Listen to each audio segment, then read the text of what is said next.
This is the simple calculation that you can do to quickly see how much money you need to invest in order to receive a certain amount of income. So for this example, let's say you want to make $100 a month from dividends, right? So you're going to do whatever amount that you want, multiply by 12, and then divide that number by your dividend yield. So let's just say 4%.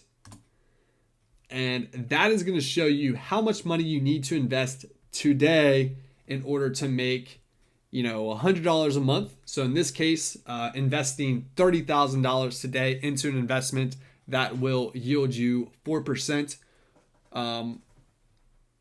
It's going to take $30,000 in order to achieve that goal. Some other ways to think about this too. You can invest into, like lower yielding stocks.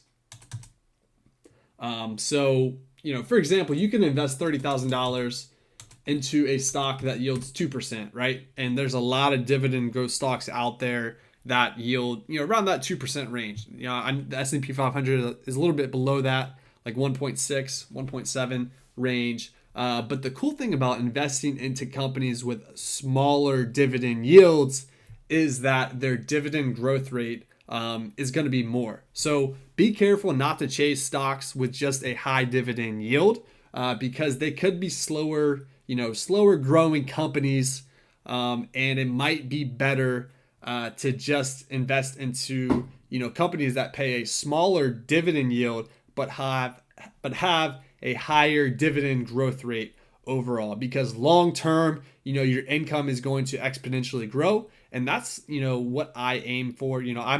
I'm not interested in stocks that pay 5, 6, 7, 8, 10% yields, just because for me currently I don't need the income per se. It would be nice to have it, but this is why I prefer stocks that pay dividend yields less than 2% or a smaller dividend yield, but have very healthy dividend growth rates and are, overall performing well in the market. The last thing you want to do is invest to, high dividend stock, but its performance over the past 5-10 years has been negative. So what I like, I like to invest into stocks that, have a decent yield, at least what the S&P 500 is doing. So like 1.6 and above.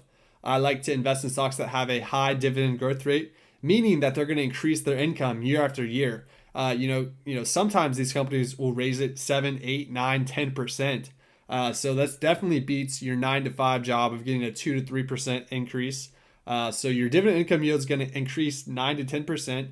Obviously, this range is determined on what company you invest with, but so that's what I aim for. Stocks that have lower yields, have very healthy dividend growth rates, and their performance has been just as good as the S&P 500, if not better. So the way you can test that is go look at SPY, go look at VOO, go look at what they performed over the last 5-10 years.